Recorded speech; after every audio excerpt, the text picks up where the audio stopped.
Yo, what's cracking, folks? Welcome to episode number 32 of The Painter and the Pixie. Yeah. I am Jeremy Vassar, and as always, I'm joined by my lovely wife, Serena. Hi, everyone. And actually, in this episode of the podcast, we are also joined by our good friend, Diane Wagenhals. And she's not here for the intros and outros. But I've known Diane for a super long time. Serena, you've known her for a few years now. Yeah. Diane is a super smart person. She's one of the best read people that I know. She's always a book buddy of mine. But she's also responsible for most of the curriculum that is developed at Lakeside Global Institute. And we talk a little bit about her background, but she's done a lot of counseling, a lot of early childhood development stuff, parenting education, and just a very, very smart intellectual and counselor, and a fellow of Bruce Perry. And she has all these other crazy credentials that, I've mentioned. If you've ever listened to Jeremy Unsolicited, she was on numerous times, and we had some interesting conversations there as well. So we are in part three of our When Shit Hits the Fan Guide to Personal Crisis series. So we're talking about trauma. Yeah, this episode's a pretty good episode. Yeah. And as in the spirit of Diane, we'll pad this a little bit. When we start talking about trauma, it can be for those who've experienced early childhood trauma or any trauma in your life, it might be triggering, so feel free to shut this off at any point in time. Yeah, right. You just want to say you might have some emotional response to some of the things we talk about in the next few episodes. Totally okay to have those feelings and do what you need to do to feel safe and calm. Turn it off, whatever you need to do. It's take a break, totally okay. Whatever you got to do. So yeah, I think that's enough of a lead up, but we pretty much just go over an introduction to what trauma is and kind of define some terms.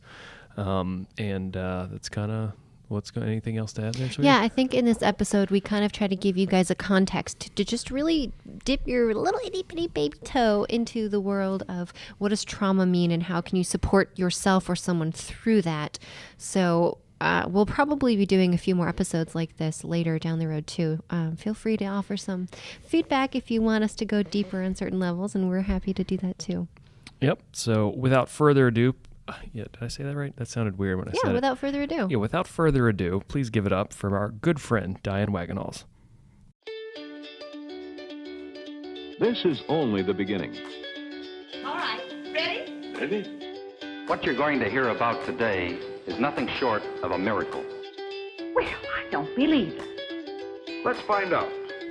Ready, set, go.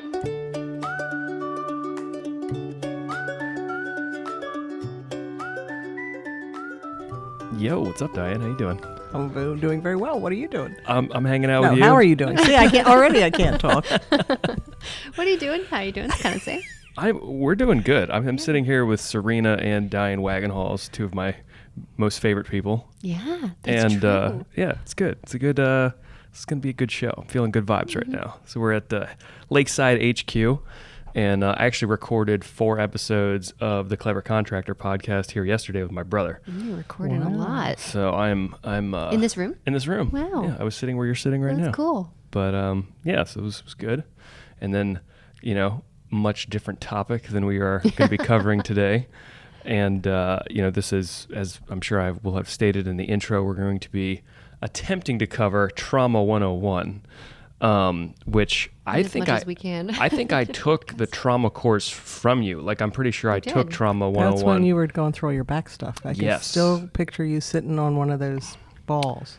I tried everything. I tried bringing in one of those big, it's like a big Bosu ball. Yeah. And that didn't do anything either. I ended up having to, I'd either stand or like kneel on a chair. Yeah. I remember that. You were in so much pain. Good times trying to learn about trauma. While you were being traumatized in pain. And I was doped up on quite a bit of Vicodin. So it's pretty impressive. My brain could encode anything under those circumstances. Good times. So glad we're not there. Woo. Glad we're on this end. Yes. Yes. Serena and I have been talking about this this weekend because we celebrated our 4-year anniversary. Can you believe 4 years? I know, can't right? believe it. I can still see you in the backyard. Yeah. It's so darn cute in your bare feet. Yep. It was awesome. We had a fun wedding. That's right. You were at our wedding. Of course. Yes. Yeah. Yeah. We had like 20 people. Of course, It Diane was made the great. list. I think we tried to have 6, and then we ended up with 26 or 27. No, it So was less than that. I'm pretty sure, man. We had less than 30 people. We had less than 30. It was less than 30, but I was pretty sure it was like the high 20s. But yeah, it was good. It was a good time. It was wonderful. Yeah, super chill, which I would recommend if anyone's getting married to Yeah, barefoot in the backyard. keep it relaxed, man. We did Burgers, it. Our ice friends. cream. You were in jeans, weren't you? I was in ripped up jeans. But I repaired them for you. Yeah, You Serena. did big holes, and I sewed in some cool patches. Cool. Yeah. Bandanas. They were neato. So, Your favorite. but it was fun. Anyway, so back to trauma. Yeah, so we are in the midst of our series, and we had my dad on twice, and he, stole all of your good stuff. So now you're left with the dregs. Does he listen to these? He is my boss. Yeah, You didn't know that. He doesn't listen to much. He He may be No. your dad, but he is my boss. He doesn't listen. He's not quite into podcasts the way that No, we're no, into no. podcasts. No. All right, we'll just keep this between us. But we're gonna do these with you, and then the last episode of the series is gonna be you and my dad and me and Serena. So that'll be the Wow. recap. So that'll be a fun show as well. Yes, it will. Yeah, I just want to rile you two up and just see that. We'll just sit back and watch. Yeah. We won't even have microphones. That's my plan. Yeah, it's just for my own enjoyment. That's yeah. So anyway, how long have you been teaching trauma? I think I started in about 2004, 2005. Okay. I was fascinated with brain and brain development stuff, and I felt like that was a frontier that hadn't been explored. And because I'm not a neuroscientist or anything like that, but my first love was teaching parents about healthy parenting and Right. figuring that out, and then realizing that since little brains are developing such a rapid pace, we ought to know what's going on in the brain. And that started my exploration of that. And that probably started in the late 1990s, I think. Okay. Okay. And then, you're largely responsible for most of the curriculum getting written for a lot of the early childhood development stuff here, and then Yes. also for trauma-informed care, which is for, is it still called IFP here? No, okay. New acronym. What's the new one? LGI. Okay, what's that? Lakeside Global Oh, Institute. okay. All right. You guys I always still do IFP. switch around the things, but all right. Yeah. I took it when it was still IFP, I believe. Probably. So. Before that, it was PREN. Oh, man, I What forgot did those about stand Pren. for? I'm missing that. I forgot. PREN was Parenting Resource and Education Network, Yes. or Parent Resource. I don't know. Yeah. And then IFP was the Institute for Family Professionals, because we yeah. were teaching downtown with DHS people and through Right, Unite right. Away. And then just recently, because of all the things that are going on around here, the decision was made to turn it into Lakeside Global Institute. Yeah, and you guys are still kind of teaching pretty much anyone that has anything to do with Children and families. children and families, so that would be traumatized or whatever. It goes to faith organizations and police departments and judges and in addition to your social workers and teachers. Right. So, I'm sure your material has gradually changed over the years, as it does. But so we just want to, at least in this episode, give a kind of that creating the first level of awareness of. My dad went over was it Stages of Growth? Steps of Growth. Steps of Growth. That was also yours. Yeah. That's funny. So yeah, we just kind of want to. I guess an easy question to ask and a harder one to answer would be, what is trauma? Ooh. So Yeah. I'm going to throw that one out there for you. Trauma is a very complex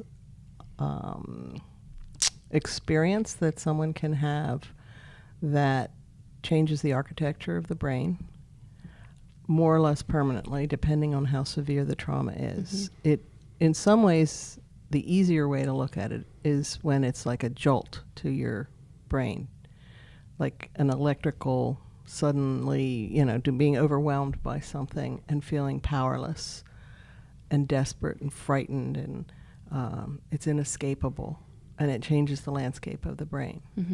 That's one direction to go in explaining trauma. More and more, and I heard Bruce Perry, who's my intellectual boyfriend, we all know that. No, I think he's amazing, but there's so many of them out there now. And Vanderkolk's been around before Bruce Perry, and Sandra Bloom, and some of the other folks who are just the brilliant pioneers for all of this. But at a conference where they had paid Bruce a huge amount of money to come, and it was all about trauma, and I went because I stalk him. Yeah. And for those we mentioned Bruce before, but he wrote The Boy Who Was Raised as a Dog, which we talked about before. Brain State podcast. And he's a champ, and he is friends with Diane. He doesn't stalk him. They're actually mutual colleagues, if you will. Diane doesn't like to say that, but I get to say it because it's my show. So. Yes, we formed a friendship, a lot of it based on the fact that we're both very shy people, because at one conference where we were both presenting together, he's the star, I was just backup, but I was so nervous, and I looked at him and I said, I just feel like I'm on the verge of a panic attack. I'm so nervous. I said, what do you do? And he went, I'm just as nervous as you are. I'm like, this is not helping. You're like, no, you're supposed to have the answers. So we're both introverts, and I think when you get pushed out into center stage and inside, that's not who you are. It's really hard. Yeah, yeah. Anyway, at one of these conferences in New Jersey, and they, like I said, he commands a pretty hefty salary when he goes places, which is fine. But they had hired him to talk about trauma. He says to the whole group, I'm getting sick of this word trauma. I'm like, okay, where's this going? Uh-oh. And he said, because it's being misused and overused. And it's really about toxic stress and the impact of toxic stress. High levels of stress, whether it's that instantaneous moment, like if you're in a car accident, in the moments of that, the stress level you have, you're not aware of it, you're just going through, am I about to die, or the people in the car I love about to die, and it sets you down a path of terror. On the other hand, I'm more convinced that the kinds of trauma that we need to make sure we include are, someone called them the gentler traumas, or the more quieter traumas. And these are the overtime experiences that a person has that continually bombard them with insecurity and a level of fear that's a different kind of fear than you're aware of. And you're at that place almost continuously. There's very little break from it. Okay. Does that make sense? Yeah, yeah. So I think it's really important when people think about this idea of trauma, they recognize that there's these subtler forms of a kind of stress that leaves a person, it deprives a person of reaching their full potential and enjoying life and feeling relaxed and comfortable with themselves. And would that be related to kind of like a toxic level of like an allostatic load, like too much? Yeah, it's also, the more I read about attachment, I think that's where a lot of it begins, is that, do you know about attachment? Yeah. Only from what you've told me. Okay. It's a fascinating subject, and we're all meant to be securely attached from, in utero on, with a sense of we have worth, we are to be loved. And then as a result of being loved, we also can give love, and there's a nice little cycle that's supposed to go on. And a person who experiences that, we can say, has secure attachment. It's a state of being within that person. But when somebody experiences, there's 3 categories. I'm not going to go through them all, but there's 3 categories of insecure attachment that occur when a child does not receive the kind of love and security, and because you're a child, it's just your norm. Right, you don't know any difference. Exactly. You don't know that you're not securely attached. No, and you don't know why you have anxieties, and there's, most people know the fight, flight, freeze, as a response to being afraid. Yeah. There's actually 6 responses. Those are 3 of them. And the first one is not the fight one, or the flight one, or the freeze one. What's supposed to happen to us as people who live in community, in loving relationships, if you're really, really scared, what's the first thing somebody does if they're terrified of something? Cry out for help? Yes. I nailed it on the first one. Yeah. Good. Yeah. And that's what we're supposed to be able to do, is we look around and say, help, I need some help here. And that's... Run to someone who can help you. Yes. And that's because you believe that people care enough about you that they're going to come and help you, and you believe you're worth it. So that's the first response. But the other 5 are your trauma responses. And there is the fight, flight. Usually it's flight first. Let me get away from this. If I can't, then I'm going to fight. Freeze is when you just are paralyzed, which is what happens more with younger children because they can't fight or flee. So they freeze. And then there is submission, which is caving in, kind of like it's not as much I'm frozen as I'll do anything you want. Right, okay. And then the last one, this is the Bruce Perry thing where it's not written out anywhere, but I heard him in a conference and I went back and confirmed it with him. That, because he basically said, be very careful trusting traumatized children. Like, well, why can't we trust traumatized children? Because in order to survive, they've had to learn to capitulate. Knew that was coming. You knew that was coming. You've been around me so long. I know, we've talked about this before. But knowing how often you're spending most of your time figuring things out so you're safe, and how can I keep everybody around me from hurting me, and how do I get their approval and all, you're not being authentic. Right. So capitulation is an inauthentic attempt to protect yourself by figuring out what the person wants you to say or do. So it's a little bit different than the submission, which is I'll do whatever you say. It's kind of like more active, where you're saying, more of a I'm going to try to manipulation. figure out what you want before you tell me, so I'm almost still in the power seat here. Right. Submission is more like the dog who rolls over and exposes its belly and says, I'm yours, please don't hurt me. Capitulation is almost, in a funny kind of way, it's manipulative. Because I'm trying to control you as best I can. Yeah, that's what it sounded like to me. I was going to say manipulation. Right. Yeah. So in coming back to this very long explanation of trauma. Yeah. Trauma may be known more by the effect that something has had than what the actual incident is. And at a deeper level, it's about where you are within yourself. Right. So and I would say, like, just to link this to a super common example that I think the majority of people listening to this would be familiar with, like when we talk about trauma, a lot of times that gets lumped in with PTSD. That's a real common kind of, what were you going to say? So trauma typically is or are the different events. PTSD is when the trauma has seeped in so deeply and profoundly that this is the result of it. So the trauma itself is not the big deal. It's the impact of it. Right. So, but like so the trauma is the event, and then we can talk about big T's and little T's. We can. But if you have one of the things that I've heard a lot about is with like soldiers coming back from deployments and things, and Jordan Peterson's talked about this. A lot of other very smart people have talked about it as well, where it's sometimes the trauma is not just inflicted on them; they actually traumatize themselves because of what they've done in combat. Yes. And they don't believe that they were even capable of that. And from what my understanding of it, which is not nearly as nuanced as yours, is when you don't have a framework to process what is happening to you, that's where a lot of the trauma can come from. Right. So as a small child, if you have something horrific happen to you, you don't have the framework to understand what's going on and how to process it. Whereas if you have, a similar event happen to you as an adult, you might be better capable of understanding why it's happening and where to kind of place it in your brain and then how to move on from there. Right. So, but I find it interesting that, when they studied a lot of troop deployments and people that were coming back with PTSD, it wasn't just like you had Navy SEALs, which were always like operators, where they would go in and they were the ones taking action. So they felt in control. So if they got attacked, none of them had PTSD because they were in control. They were the ones like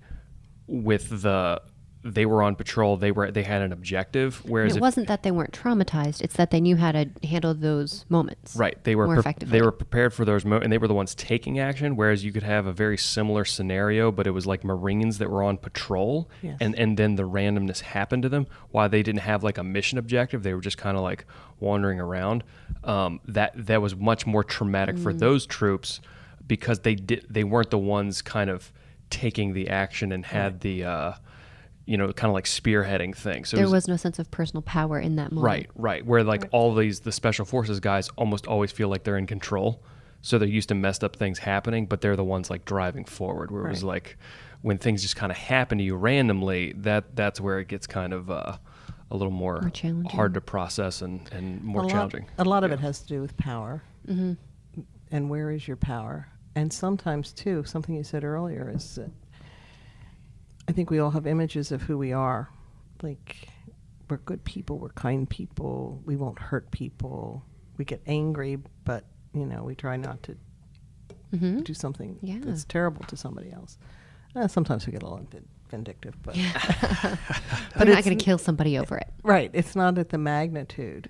And if that's what our own image of ourself is, and then we go and we are in war and we kill somebody or we kill a child or we, regardless of the circumstances, it shatters something within us about who we are. And then how do you reconcile that? How do you reconcile that? Yeah, that's the big question.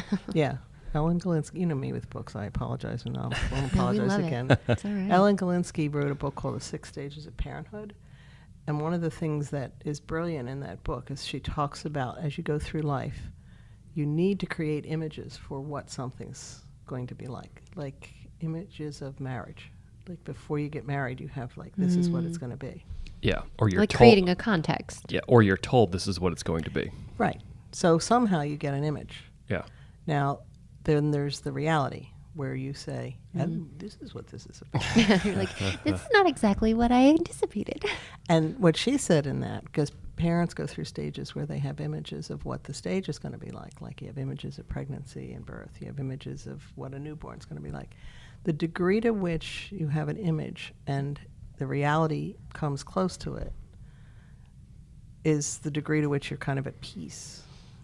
If it's I was accurately able to predict. Yes. I see. So if I thought my childbirth experience would be this, and it was pretty much that, okay, all's good.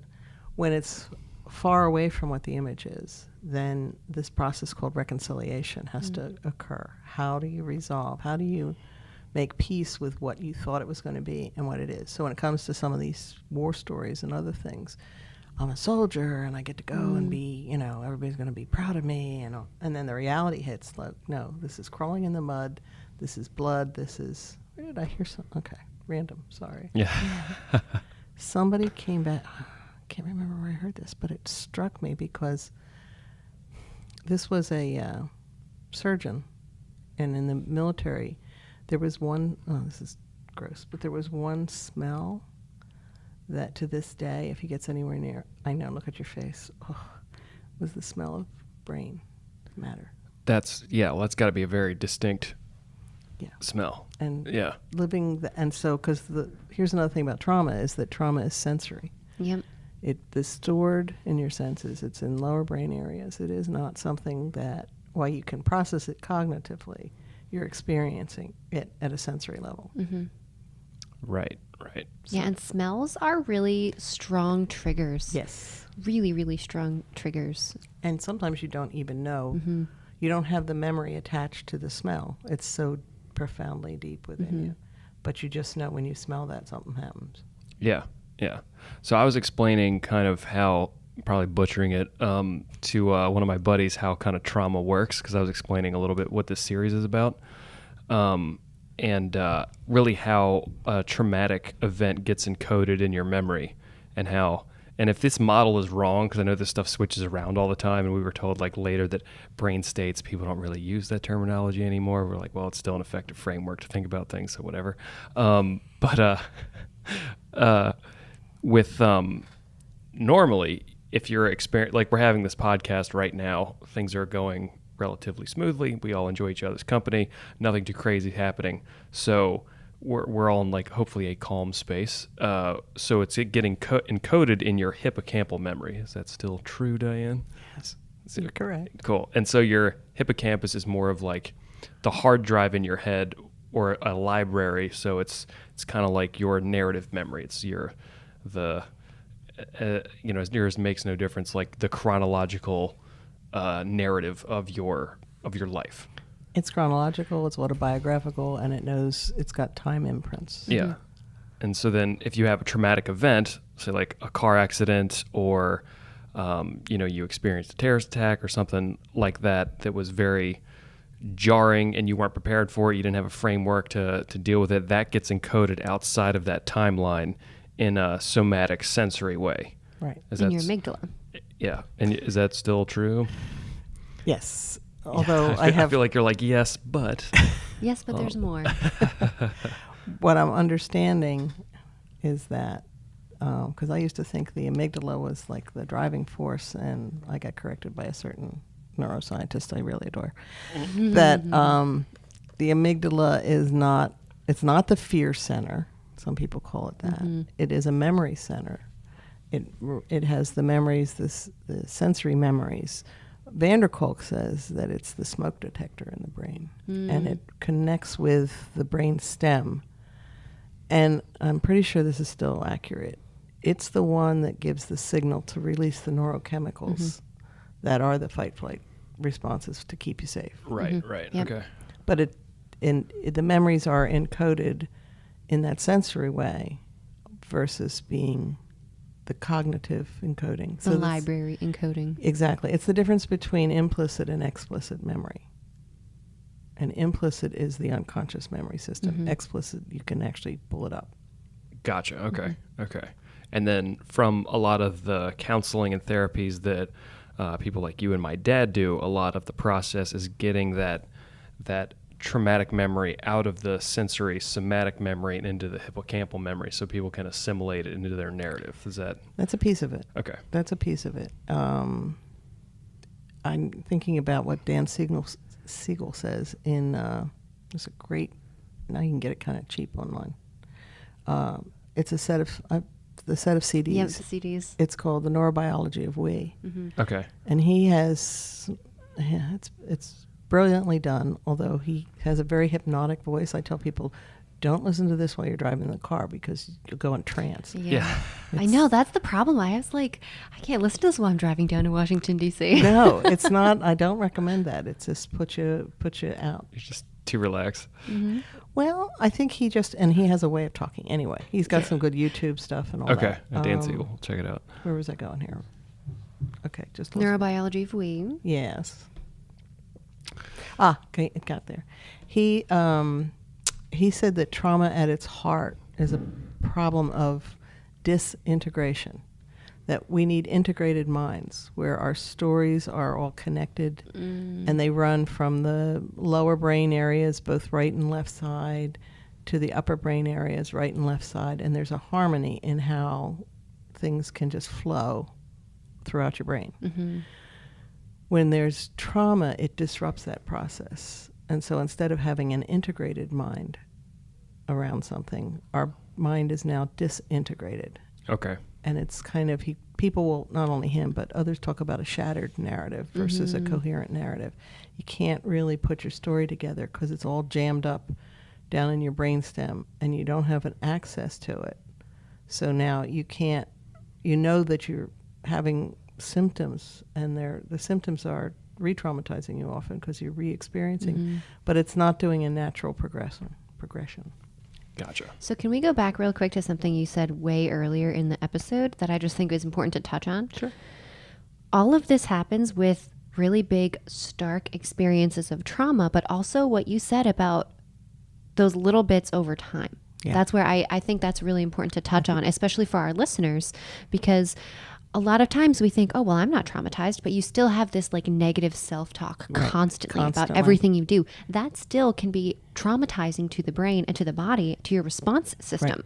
So I think that's just, I want to make sure we talk about that, not keep talking about it, but to recognize that it's not just, hey, you're in a car accident, that was traumatic, but if you have this constant negative self-talk or everything's bad and I'm bad and I'm not good enough, that is significant as well. And like guilt and shame is a good example. Guilt and shame, of that's that. what I'm thinking of too. There's a lot of institutions that have a huge guilt and shame narrative that kind of can just, like you just said, have a consistent negative. And that resonates with those underlying beats. To me, what you're talking about, trying to simplify things in my own mind so that it can make sense to me and then pass that along as the teacher that I think I am. has to do with core beliefs. Yeah. And deep within all of us, we have probably hundreds of thousands of beliefs about everything we've experienced, because in order to make sense of things, we have to create beliefs around them. And then those beliefs are reinforced. And sometimes they're changed, but it's harder to change something that you've decided is a truth. The sky is blue. Is it? Wow. Yeah. I mean, we believe that. That's right. Imagine it. You believe these things sometimes, these core beliefs, the same way that we do the sky is blue. So if I sit here and try to convince you that the sky is orange, Yes. like, you're going to say, no, honey, Yeah. it's blue. There's a lot of evidence to say that the sky is blue. Right. Maybe there's a little orange when the sun's setting or something like that, but that's not. Exactly. And that's how real and how difficult it actually is with these beliefs. Right. And they've done brain scans and MRIs of, and they had facts like that, the sky is blue, and then something that was completely untrue that the person believed was true. And when they scanned it, it lit up the same. So they believed, the earth is flat, and they also believed that the sky is blue. Like they believed it the same exact way. So that gave me a lot of perspective on when you're talking with people, if they have these deep set core beliefs that you're not, that you would consider to be unhealthy or not true, you have to at least respect that they believe that to be true. Right. Like, just like we believe in gravity or whatever. So it's just that's given me a much different perspective on, I'm not really I can't come at this like head on. That's not going to work. Head on does not work. So head on puts the defenses up, and then your traumatized person is going to start capitulating. Yeah. Right. Right. Okay. Yeah, I could see that. I mean, I see some people that I really respect, and then I scratch my head sometimes because they're trying to convince people of something by being very direct with them. It occurred to me a while ago that affirmations can be very toxic for people who have trauma-related issues and needs. If I say to somebody who's got a trauma history, you really are going to be fine. You can handle this. You're strong inside. You would think, aren't those beautiful messages? Yeah. They're crap for the person who has trauma. Yeah. Because now you've just shown me you don't get me. And it'd be different to say, a lot of people tell you these things, that you're this and you're that, and there's a part of you inside that struggles to believe that. Of course, that's a listening statement, not an affirming statement, but it kind of affirms a truth. Now you might pay attention to me a little bit more because I seem to get something that you struggle with. Yeah.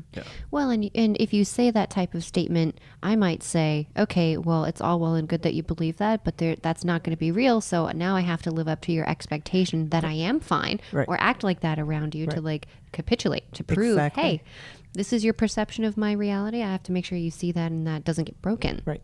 Exactly. So if you're trauma sensitive when you interact with people, you appreciate that they have core beliefs that are based on their trauma. And if you're not, may not know specifically, but in principle, that's the warfare inside of them.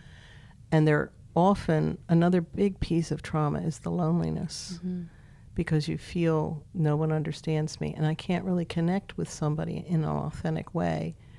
I have to keep capitulating, and I have to not deal with my own stuff because it overwhelms me. And so there's some really big hurdles for interacting with anyone with trauma, even if you know you have trauma, how you figure yourself out. Right. So, yeah. The wheels are turning. There's just a lot. I mean, there's a lot to cover. I mean, this could be its own series in and of itself, just trauma. So as far as trauma one-on-one, what do we want people to walk away with here? This was a nice introduction to discuss, hey, what does trauma look like? Yeah.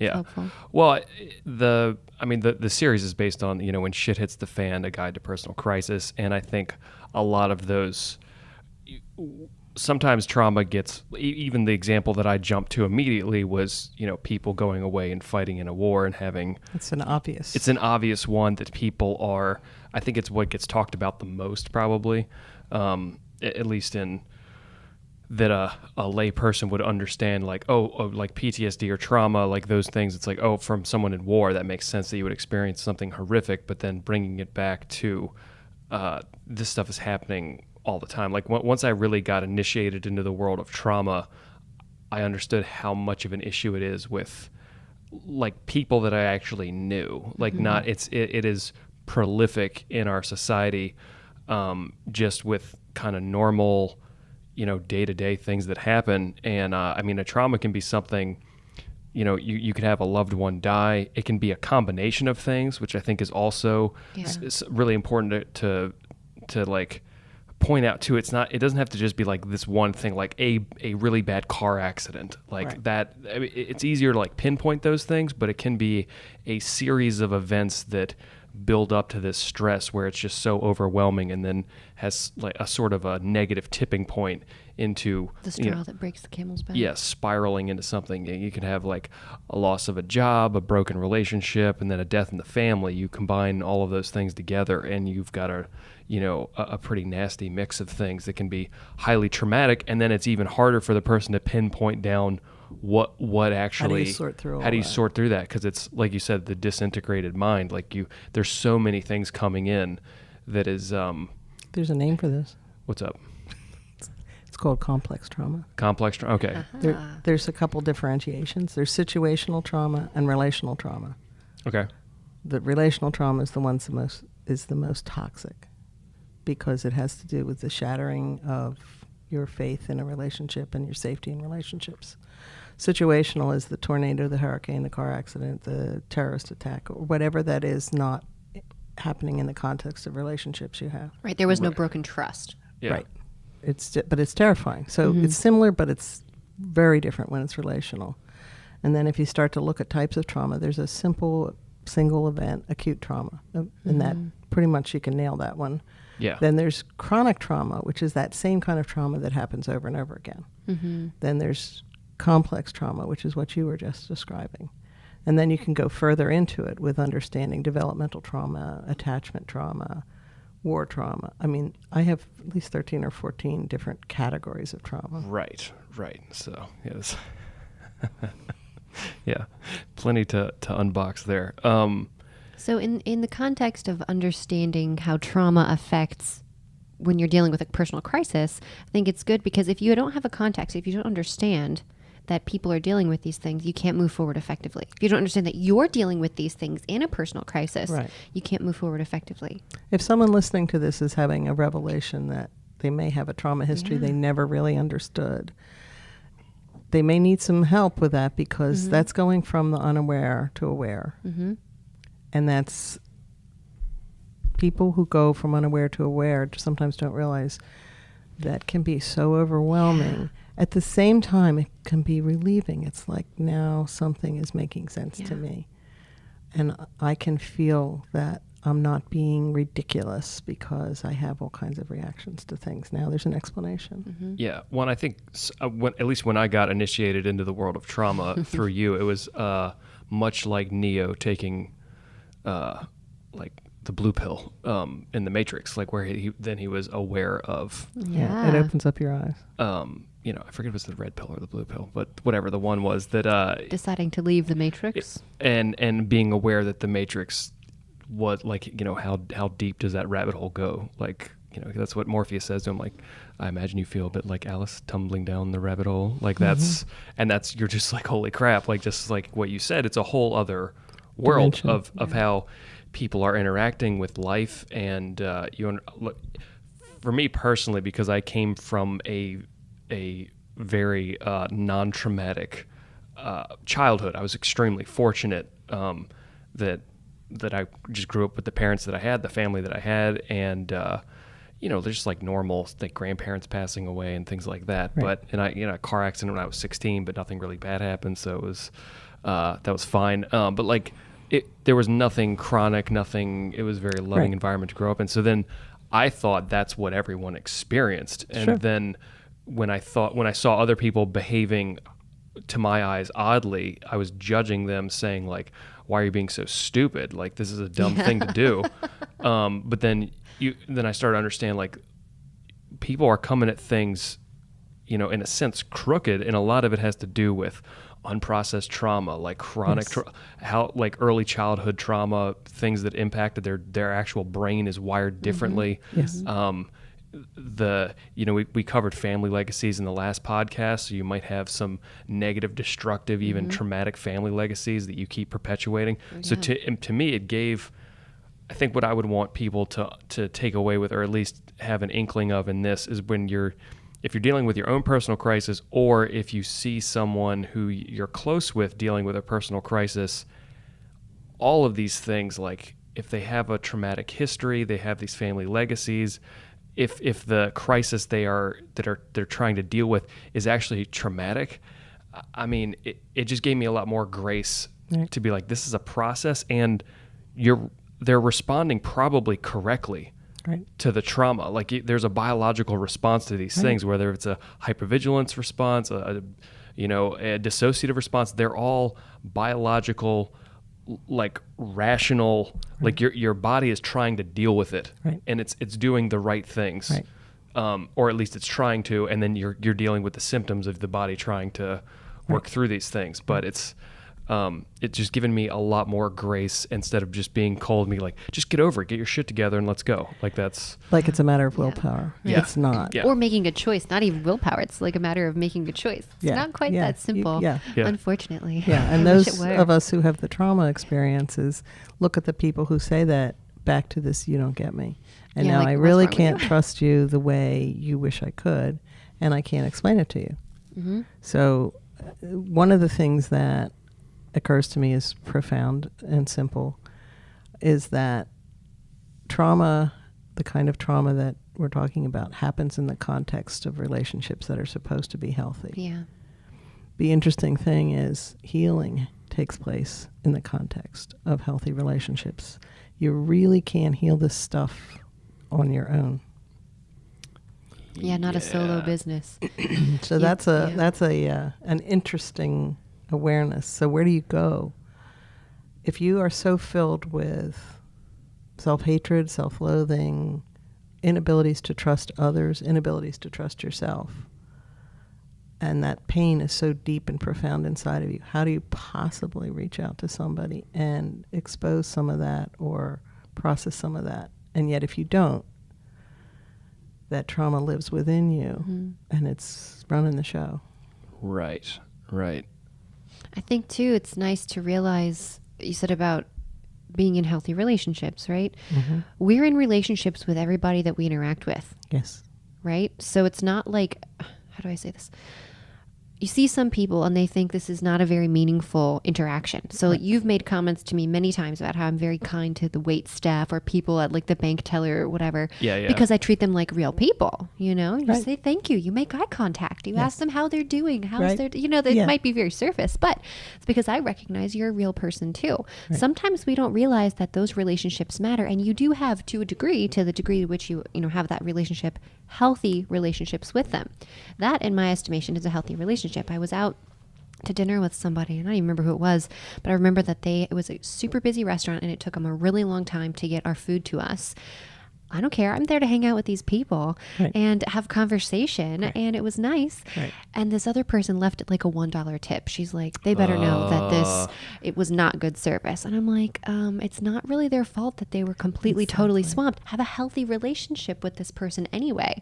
You know? It's an opportunity when they're struggling to accept and appreciate their struggle and not try to be vindictive or punitive. But even the small things still matter. We had a podcast on that. The small things, and that is where I see sometimes practicing in small, being nice to the wait person is a pretty safe way to begin building positive relationships. If you've had really negative relationships with everybody, you can at least do that a little bit. There's very low likelihood that this waitstaff person is going to be mean to you or hurt you in some way. Like, okay, maybe if you're really rude, they might spit in your food, but you're practicing being nice. So like, that's probably not going to happen. Right. And you don't know the impact you're having on somebody. You can't necessarily guess that in a moment they're having this aha that you didn't even realize you helped to create, that, and so deciding to live a life that projects that kind of kindness, because first of all, it's who you want to be. And it's also because you don't know in those moments when there's some way that you might be helping somebody. Even if it's small, it can grow. Yeah, and I read a book. I think it was last You year. read a book? What? Really? What? Get out of here. You're my book buddy. Aside, I have another book to tell you about right after this one. Social. I think it's how our brains are wired for social connection. Yes. So, and that was fascinating because, like you were saying, with relational trauma, our brain processes relational emotional pain the same way it processes physical pain. Yes. And in every culture, their language refers to having emotional or relational pain as a personal injury. Like they have like different phrases of, it's like breaking your arm or whatever, when they always correlate it to physical pain. Right. I felt like I got punched in the gut. Punched in the gut is like a common one with Whole gut references. Yeah. or like We know. like gut Yeah. check, all that kind of Yeah. stuff has Right. been, I just had the wind taken out of me or whatever it This is. process has been such a headache. So Yeah. it's very You're a pain in the neck. Yeah. but it's almost like, because I'm very familiar It's a with fun game. physical injuries, so it's easy for me to relate a physical injury to like, oh, you have an emotional injury that you also need to recover from. So there's like, with physical injuries, there's physical therapy you can do, Right. you can do exercises, obvious and measurable. and things, but there's a similar process that's less obvious to do, almost like, emotional therapy and talk, like whatever you got to do, get the kind of like the equivalent of physical therapy and Right. with your relationships. But I also just finished Lost Connections by Johann, so thanks for that recommendation. What do you think? It was, I very much enjoyed it. You haven't started listening to it yet, have you? It was good. Yeah. I think I've heard him on a podcast before. I don't quite line up with some of where I think his leanings are politically. But I thought it was, the core message of his book, I think, was spot on, where it's And he did the research. I love reading journalist stuff because he me did too. a lot of research. So He did a it ton was- of research. It was good, and it was cool. He like wrapped in his. I'm going to send that book to a few people that I think would be helpful for. Yeah. But it was good stuff.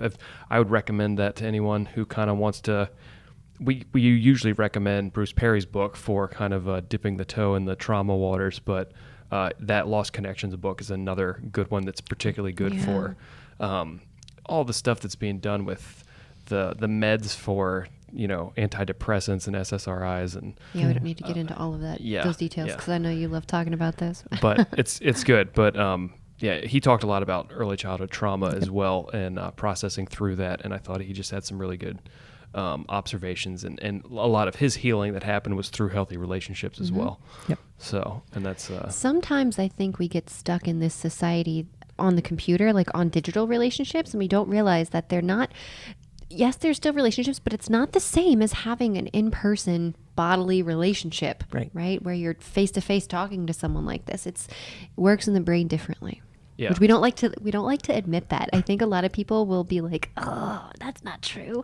When I hear this, they're like, they want it to be the same, it's artificial. but though. it's not the same. Yeah. artificial is a good word, because he equated it to like being linked to kind of junk values as well as junk food. Like it's different if you have, if you grew your own vegetables in your garden and you had eggs from your chickens that were in your yard that were your pets, and that's Yeah. like super good nutritious food to have, versus going to McDonald's and getting a meal there. It's the same kind of, it's correlated the same to having a conversation in the same room as somebody, feeling their energy, looking for the body cues and the body language and everything, versus texting them over, your phone or whatever. That's like the texting, and even a phone call is like a little bit better than texting, but a lot of the ways people communicate over the internet is just like junk food. If that's where you're hoping to get your social nourishment from, you're going to be lacking in some areas Yeah. for sure. Yeah, technically still So, food, right? yes. Junk food's technically still food, but the nutrient value is nothing. Yeah. Right. It's been diminished through the processing. Mm-hmm. Yeah. And so that's a way to see. Something that Sandy Bloom said that I think you just triggered in my mind was, and I guess I don't know, people take from each other, so I'll give Yeah. Sandy Bloom credit for this, was that people don't realize that trauma is not that you're sick. Yeah. No, there's not, you don't have a disease. And trauma is not that you're bad. Trauma is that you're wounded. You're injured. And I think recognizing, because a lot of times people think there's something wrong with me, Yeah. and it's not that. Yeah. Yeah. I like that context. Yeah. that I did picture. too. I thought, that how it's because I think people walk around feeling guilt and shame over why can't I be and wasn't I worth it, and and it's recognizing whether it was purposeful or inadvertent. And in people who purposefully hurt somebody they care about, there's got to be a reason behind that. What's their story? So recognizing woundedness is a very important piece of understanding this. I like the term wounded because, again, it correlates to like a physical injury. Yes. And I think this would also help people if someone or even yourself, it's giving yourself permission to have a little bit of grace towards yourself too. If you experienced a trauma or a, emotional or relational wounding, to treat it like an actual physical injury. And Right. that's Which been can be rehabbed. for me, it's like you can have a catastrophic injury that people cannot see that causes you an enormous amount of pain. I had an impinged nerve in my lower back, and I looked fine. Yeah, you look there, totally there was normal. no external, if you have a shattered arm, like they put it in a cast, people know you have a broken arm, and they're like, oh, that sucks. But if you have back pain, you just kind of tell people that you have back pain, and your mobility's impinged, and you kind of walk poor. You can't sit down, but you can't see it. Right. And that was different for me to have an injury like that, where you couldn't really. It was in my own mind because it was right on the nerve, so it's just sending the signal Constantly. up to my brain that like of horrific pain, where I'm like, okay, this is like got to be something similar to what Yes. like an emotional or a relational trauma is Right, 'cause like. people don't see it. You can't see it. So then it's given me a lot more grace towards if someone's experiencing a personal crisis or, a complex series of events that happen. It's like, okay, they're hurting. Like there's a process to help them through this. And they can't just snap themselves out of it. It comes back to how do we heal, and we heal through the context of healthy relationships over time. Over time is clutch because, if someone had told me like you just need to snap out of your back injury, I'm like, what else do you want? I'm doing everything I can do. Right. So it was, and that to me was, and I ended up getting surgery, which was very successful and so on and so forth. But it still gave me a much different perspective on someone going through something that I couldn't see. Right. It wasn't like their arm was in a cast or anything and they looked fine. And it's like, why can't you just get over it? It's like, no, there's a wound here that needs to time to heal and time, consistent, healthy relationships, the feeling of safety, like all of those things really, that's how I think even the way this conversation has gone is that if someone's experiencing a personal crisis, when you treat it like an actual physical injury, that gave me a lot more respect for the process. Yeah. So that makes sense. To touch on this wound concept for myself, I think that's a great way to look at it. I just feel like it's so hopeful. Yes. Because if you have a wound, I've got a wound. I just had a tooth removed and it's healing, right? But I know it's healing. Yes. It's You have not like it's going to confidence be in that. broken forever. Right. And there's something you can do about it. I can say, okay, let's leave the stitches in and not fuss with it and not drink from straws. So they tell you not to drink. You know what I mean? Like you can do things about it. Yes. It's so much more hopeful. Whereas, like you said, it's not, I'm broken forever. Nothing's wrong with me. And I'm talking about service dogs for a moment. There's this really big, I don't want to say trend, but a vein in service dog world where they put the patches on the dog, service dog, do not interact. But they often say, many people, the majority of individuals who use service dogs don't have visible disabilities. Right? And it always says, not all disabilities are visible. That is like one of the most common phrases people have on their leash sleeves and on that thing. But I like it. It should say not all wounds. Sometimes it's a wound and you can get through it. Sometimes it's a disability where it's like, yeah, there's maybe something broken, like if you have seizures or something like that. Like there's only but so much you can do. But for PTSD service dogs, for example, that's a really fantastic tool because you can use that to move through, to grow and have a healthy relationship with the dog even and learn through that experience. So I like that. And it changes some core beliefs too. Yeah. As you realize you are capable of a relationship, you're capable of being loved and giving love, even if it's to an animal, it's a start. And that's huge. Yeah, and that can be a terrific on-ramping to having healthy relationships with humans, starting with a cat or a dog or any kind of pet that kind of can I'm reciprocate. not feeling so much with fish. I don't know. Yeah, I feel like I was trying to give the benefit of the doubt, but Maybe people talk to their fish. I'm partial to dogs, but I have come across a few good cats recently, so I feel like I might want one later. But yeah, which is amazing to use it. But like I was thinking about exactly that, Diane. I've read lots of stories, and there's this particular company, and I forget the service dog company name, but they work particularly with wounded warriors, and those are the veterans, war veterans. And there's so many positive articles that these guys write. A lot of them are men who say, I never even could talk to people before. I was so terrified or had so much going on, but now I have my service dog, and that has opened a way. That has given me a way to be able to interact with people and things with so much less stress and so much less fear. And you know what has happened? That tooth has healed a little bit, right? There's a little bit of improvement. That wound is beginning to sort of grow back together like it should. Over time. Yeah. Another Bruce Perryism is that he said, I have the bad news. He has the good news that trauma can be healed. And the bad news is that in order for it to be healed, you have to go back and reacquaint yourself. And in some ways re-experience your trauma. Tough stuff. So who wants to do that? yeah. But if you don't, you're not actually going back into where the wound is. You're putting a Band-Aid maybe, but you're not doing the surgery. Yeah. For a lot of my listeners are my clients and have interacted with me on a nutritional level. I feel similarly. I feel like I've said similar things to my clients who have major blood sugar dysregulation, maybe diabetes or something like that. The good thing is we can reverse this. We can fix it. We can significantly reduce your blood sugar. Yeah. Bad news is you're going to have to change your diet. Like you're going to have to actually do something about it. And it's not pleasant to say you can't have this chocolate cookies or whatever. It's hard work, but it's possible. Now, I go to what Dr. Folletti talked about when he studied obesity and trauma, of how often, and I'm somebody who's obviously overweight, so there's some comfort, and I have a trauma history, so there's some comfort, or at least forgiveness, or, there's a whole other subject, forgiveness versus exoneration, but I don't know. We could talk about that at some point. But the research that he did, where he was able to be very successful in helping people lose weight, and then all of a sudden they would put it back on and even more.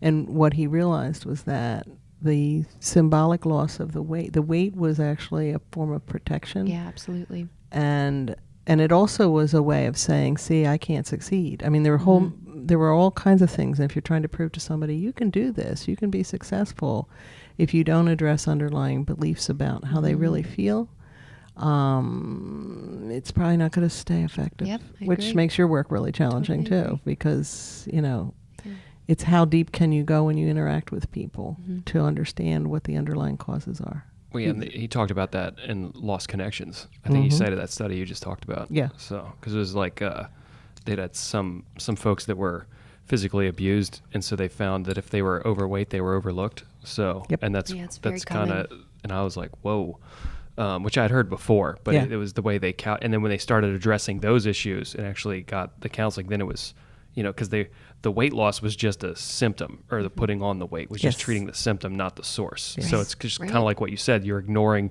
the actual wound and you're treating these kind of peripheral things, Right. Which, again, bringing it back to like the physical wound versus like the emotional one or traumatic one, is that if someone has a, physical, like you shattered your arm, and then you're like, you should go do push-ups. Like that's kind of what people will tell people that have Good analogy. experienced a That's a very personal good analogy. crisis. They're reeling. They're not making good decisions. They might be there's some symptoms that are, there might be like drinking too much or whatever, however they're compensating. And to be like, you should just button down and do that. It's like, okay, it's like doing push-ups on a broken arm. You're not going to be able to do it. Yeah. So, totally setting them up for failure. and then it's like, well, And more guilt and shame. and it's not that they can't eventually do push-ups on the arm, but it needs to go through its healing process Rehab and all process. that. So, again, that's just from my meathead background. It's been helpful for me to kind of couch that in something of like, oh, that's just as ridiculous as me saying that. Can I say a word about forgiveness versus Sure, exoneration? absolutely. Talk away, Diane. It's over here Because to I do. just, Yeah. And this I learned from Dr. Naj, who created contextual therapy. And it was another powerful understanding that I received from listening to him talk. And he talked about, people who feel like they need to forgive themselves for things. And he said because for virtually all behaviors, but all destructive behaviors, either destructive to yourself or destructive to somebody else, comes down to his whole theory of the ethical dimension, which means there's some legitimate reason for all behaviors. You just may not know what it is. And so when it comes to forgiving yourself, he said it's so often not about forgiving yourself, it's about exonerating yourself. And exoneration meaning you had the right to do that. There were reasons for doing that. You don't have to feel badly about doing that. Therefore, you don't have to don't have to forgive yourself for it. I thought that was pretty deep. Yeah, okay, I like that. So I do too. So forgiveness would be you're going to kind of let yourself off from doing something really bad. No, I Isn't think that- it's I think it's I knew I did something I shouldn't have done. I knew better, and I kind of caved in, and whatever. I did not resist temptation, or I did not manage my impulses well, You or had some sort of like moral failing in that. yeah. Well, you have some choices. You kind of did something where you kind of even smiled to yourself, going, "I know I shouldn't do this. Yeah. I really don't." Yeah. But then exonerating is then Is really going to the heart of it to say there's some very legitimate reasons that made me do or think or feel or say what I did. And while I'm sorry for them, I wish I hadn't. I don't have to experience the blame or the shame. I mean, there is healthy shame. There is the shame of, I really knew, and I just went ahead. I mean, yeah, feeling bad for doing something shitty. Yeah. there are times when I really like to drive fast. And I'll look down and I'll go, oh man, you're so over the speed limit. Do you want to take a chance that nobody's around? Yeah, go for it. And I haven't been caught. At least not lately. Yeah, So well, for people that don't know, you were quite the hellraiser back in the day. You had a back in the day, I just did this coming here. Oh, I know you did. I know. I'm just saying, but like you have a very like respectable car now. Back in the day, you were riding around muscle cars doing all kinds of crazy stuff, weren't you? Were you racing with your friends and stuff?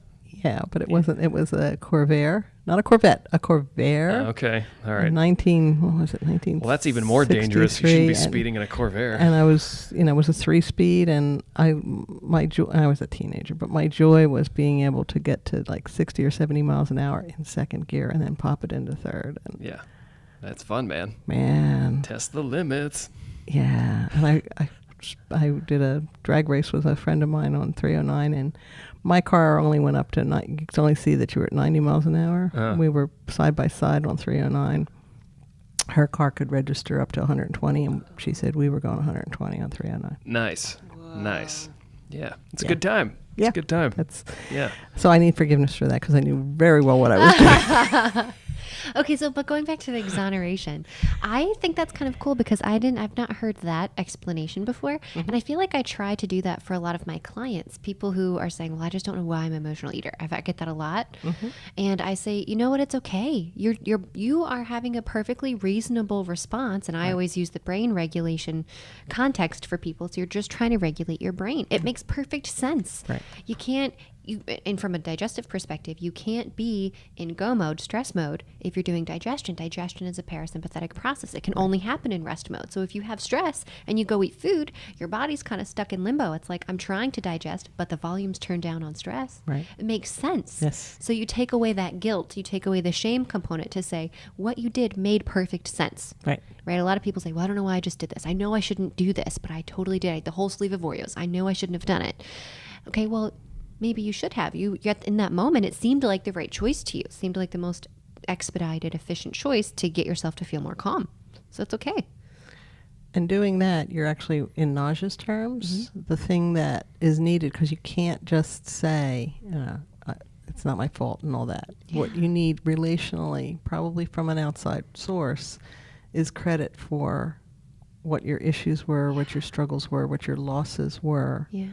And if you can absorb that credit, that appreciation and acknowledgement. Now, that's a big if. Yeah. Because if you have all the shame and blame, that is the roadblocks to that. But if you can absorb that, that's the first step towards some of the healing process when you have underlying issues around severe losses and trauma and all that. So Sweet. Well, I think that's a good kind of first swipe at the trauma thing. I feel like you know what people say about talking. Jeremy? You know what people say about talking to me. There was a police officer who took my classes years and years ago, and he was just so cute. And he said, "Talking to you and listening to you is like trying to drink water out of a fire hydrant." yeah.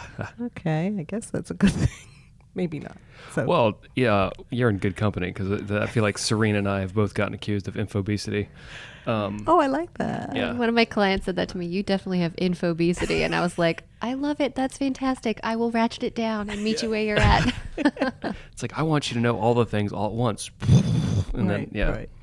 Right. But I think where we ended up in this conversation was very helpful as far as how to kind of contextualize what personal crisis can look like, what some of the responses are, and then how, giving yourself some grace if you're the one experiencing the crisis, or giving, a friend some grace, knowing that it is just like a physical wound, and you would never treat someone that had a physical wound like they should be doing something that they physically can't be able to do. So like what we're going to go through in the next show is a little bit of how to process through a personal crisis with the stages of grief and loss, because I think that's something that doesn't get addressed either, that some of these things that people might not consider to be traumas or whatever, a lot of them involve loss, and there is a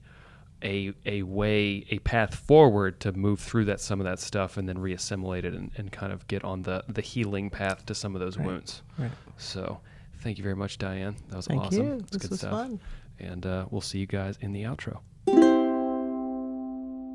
And that is it for us today, everybody. Thank you so much for listening. I really hope that you enjoyed this episode with Diane. She's fantastic. I hope you think so too. For show notes, you can find those on our website, thepainterandthepixie.com, and you can follow us on Instagram at thepainterandthepixie for show updates and those kinds of fun things through the week. This was a great episode, Jeremy. I think we had a really fun time. It's a hard subject to talk about for a lot of people, so I love that we're able to sort of just bring things to the surface and chat about them from like a 60 million foot level, What is that, the bird's eye view? Yeah, we're trying to... most of the series is about raising some awareness of some topics that you and I are extremely familiar with, but that's largely due to our background and who I'm related to, who we hang out with. So a lot of this might be new for some folks, and I think trying to dip into some of these tougher subjects with the respect that they deserve is we brought in the right people to do it. So good. I super enjoyed Diane, and if she listens to this, we very much appreciate you, Diane. Thank you for being on, and she will actually be on next week as well, and we'll be talking about the stages of grief and loss. So another super fun-filled topic, But helpful and important. very helpful, and we had some levity there, so that's what we're here for. It's all good. It's good. All right, guys. Thanks again for watching, everyone. Yeah, thank you very much for listening. Y'all relax, be kind, and we will see you next week. Bye. Peace.